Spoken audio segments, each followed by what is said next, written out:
It's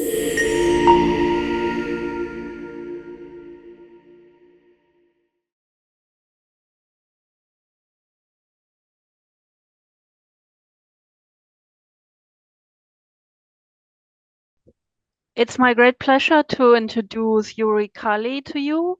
He is an empirical economist and he is studying challenges that agribusiness organizations are currently facing.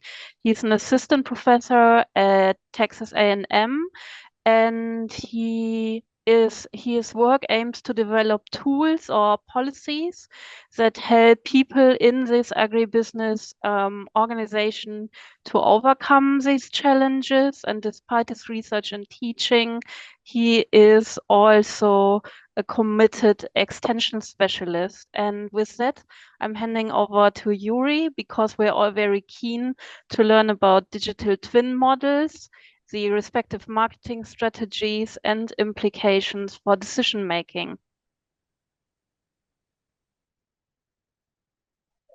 I am Yuri Calil from the Department of Agricultural Economics at Texas A&M University.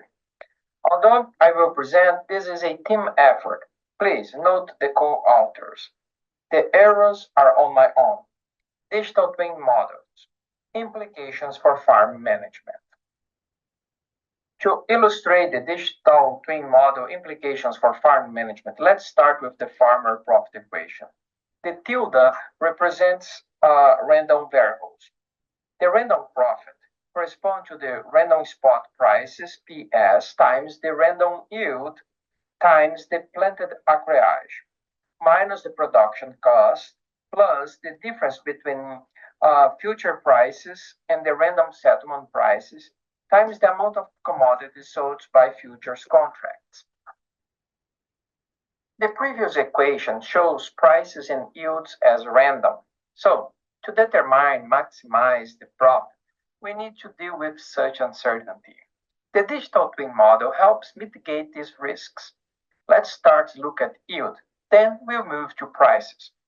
By the way, the basis is the difference between future and spot prices. Accuracy in yield prediction helps in-season crop management. For example, irrigation scheduling, fertilizer and agrochemical management, and fixed recommendation. So, to combine yield prediction and in-season crop management, our team developed a digital twin model. What is a digital twin model? A digital twin is a data-driven replica of a physical entity or process.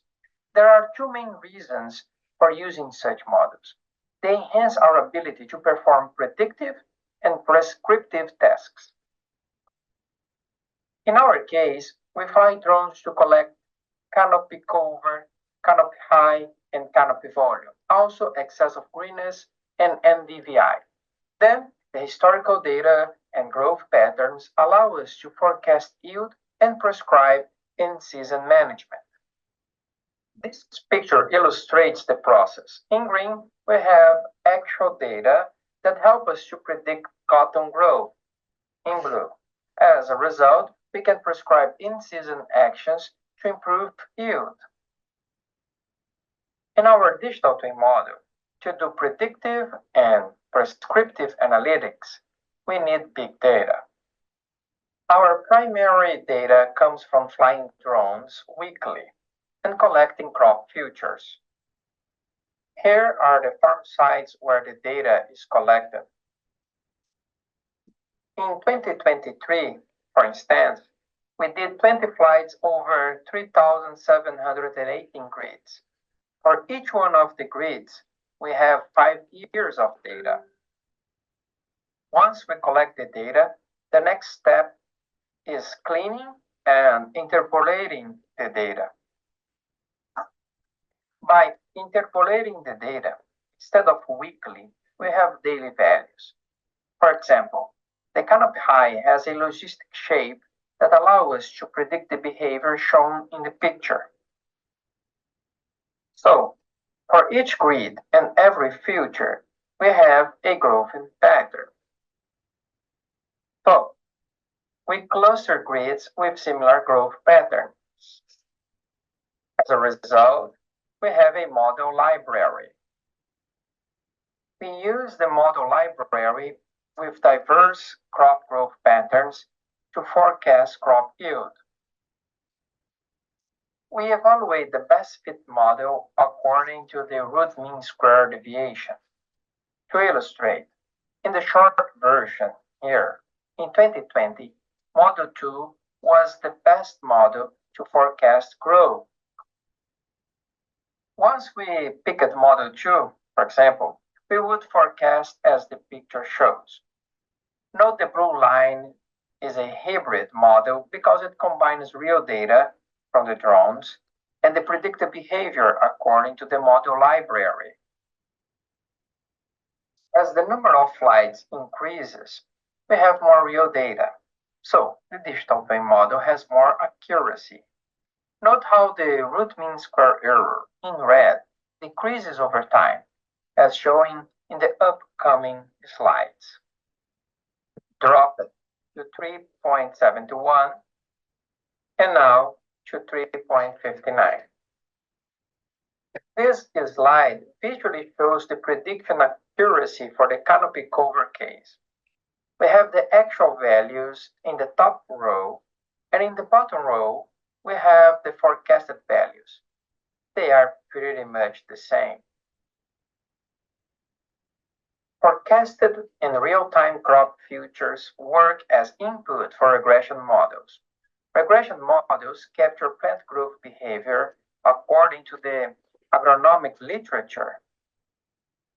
As a result, we are able to predict yield 8 to 10 weeks before harvest. The table summarizes our yield prediction. By contrasting the blue and orange bars, please note the difference between the forecasted and predicted value. They are minimal. Yield prediction reduces uncertainty, helping the farmer better estimate the profit. Remember the equation at the beginning of our presentation. Also, it provides advantages for in-season crop management. Given our forecast, we can prescribe plant growth regulators. In the bottom left, we have the plant height in red. The first derivative gives us the growth rate.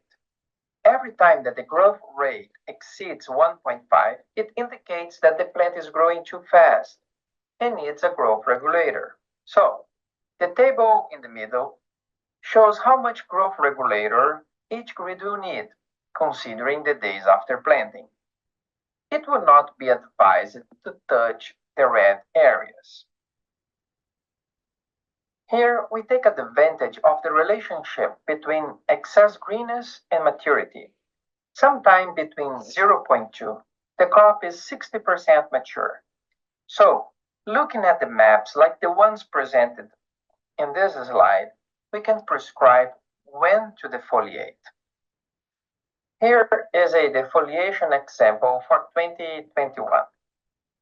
Also, it helps the producer predict the harvest date and plan accordingly. It has implications for machine and labor management.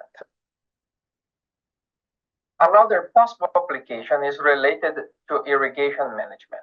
The team created an efficiency term to save water. And here are the findings. We irrigated 10% less water in the green table case on the right and obtained the same yield as the yellow table on the left. It is a tremendous result for our arid region.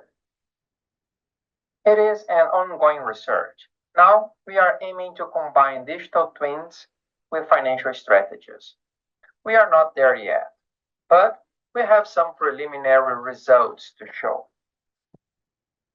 Knowing the yield early can bring the farmer some financial advantages, such as cash flow and working capital management. He can build future market financial strategies. We also foresee applications of digital twin to better price insurance premiums and lower interest rates.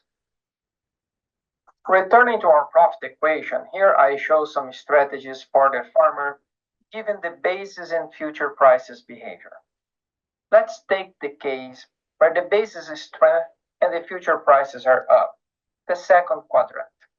In this scenario, the farmer can store and wait for a forward contract, delay price contract, or do minimum price hedge to arrive. Note that in each quadrant, arrows shows the futures and spot or cash prices behavior. In the upcoming slides, I will show how you tackle their behavior. We developed an interactive dashboard for cotton price analysis. Let's start with spot prices. After cotton prices peaked in late February, they are trending down. Here, I present the box plot of weekly prices to show how the range of prices during the first half of the year is more pronounced than in the second half of the year. In general, the producers sell 75% of the crop during the first quarter. The accentuated variability suggests that better selling strategies are possible. Our dashboard also forecasts the spot prices under different methods, as the table exhibits. To choose the best method, we employ the symmetric mean absolute percentage error, as MAPE. Moving to the futures prices, we can see that since the end of March, price has been decreasing as well. However, unlike the spot prices, there is more variability in the weekly future prices over the year. The dashboard shows the future price forecast using the ARIMA model. The ARIMA model was the best in according to the SMAPE criteria. Finally, we also present the basis forecast to support the financial strategies mentioned before. According to the SMAPE criteria, the ARIMA model predicted the basis. If the farmer intends to use future markets, the next question would be how much of his crop he will sell in the future markets. The F in the profit equation. The red ratio answers this question. Using the mean variance approach, in this scenario, the grower would sell 1.7 of his total production. The effectiveness of the strategy depends on when he trades. Around now, in this scenario, the hedge would be over 90% effective in reducing the risk. So, the hedge would be highly effective in mitigating the risk. I started the presentation with a profit equation for a farmer who uses the futures markets. We have three random variables in that equation: cash price, settlement price, and yield. Our digital twin model considerably decreases the uncertainty regarding the yield. As a result, it increases the expected profit certainty. It also allows in-season management, tailoring the decision for each grid and boosting the farm efficiency. It is an ongoing research aiming to assist farmers in their decisions. We are considering developing a dynamic hedge model, taking advantage of weekly crop yield updates. When we incorporate satellite data, our results will reach a broader audience. Thanks so much. Comments and questions are welcome. All right, Yuri, thank you very much for your very interesting presentation. I think I'd like to make a starter. So you made me curious with your twin model, I would like to know how widely is it used in agriculture or horticulture, and what is the adoption of these models from your experience? Well, we're still in the early process. We have one experimental farm and one real farm using this kind of models. And in our experience, they say, I don't care about beautiful pictures or any fancy model. We want to make money out of it. That's the main drive. So we are combining all this digital agriculture or precision agriculture technology with financial strategies to see if they can take advantage of it. You mentioned already that we don't care about a fancy economic model. What would be other limitations towards your work that you see? Well, one of the limitations is, I would say, how you tackle more farms and more farms flying drones. Because we are moving to satellite data, but satellite data, we have the clouds, we have some adjustments, and the area that we'll tackle will be a little bit bigger. So that would be a challenging to spread this for like small farmers that cannot afford drones or things like that. That would be a problem or a limitation. Are there any questions or remarks from the audience? I have a question. Yuri, where do you see future research going in this area? Well, first is certainly we're gonna employ more and more sophisticated machine learning methods, artificial intelligence to try to understand, because digital twin is a replica of the reality in real time. So we're gonna have more sensors, more data, so we can kind of combine both things. And the next thing, the people use a lot of machine learning as we did to predict yields, to predict the future. But the next step of research would be bring optimization together. Hey, that's what the future I think gonna be. That's the best decision that we can make now. That's what I think is the part that we're missing, the decision part. A follow-up question on this. I see you're focused here specifically on cotton. Can you apply this model across the food chain? Yes, absolutely, we can do it. But since we are here in South Texas and the cotton is the most prominent crop, we are doing with cotton. But we are starting a project for alfalfa, for example, in partnership with Kansas State.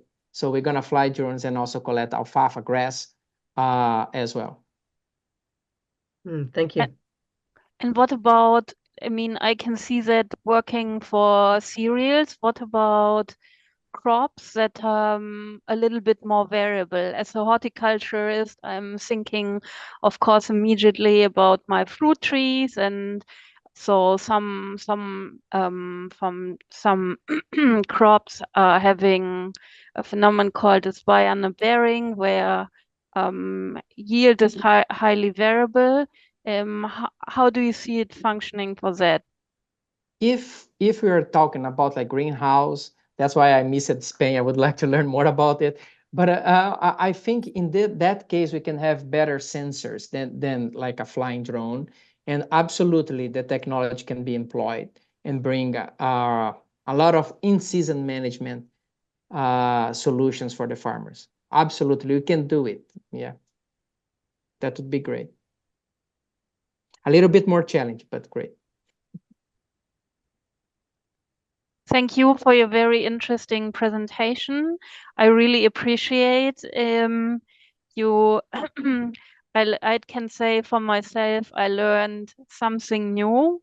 And yeah, I think I'm looking forward to further research that you're bringing up.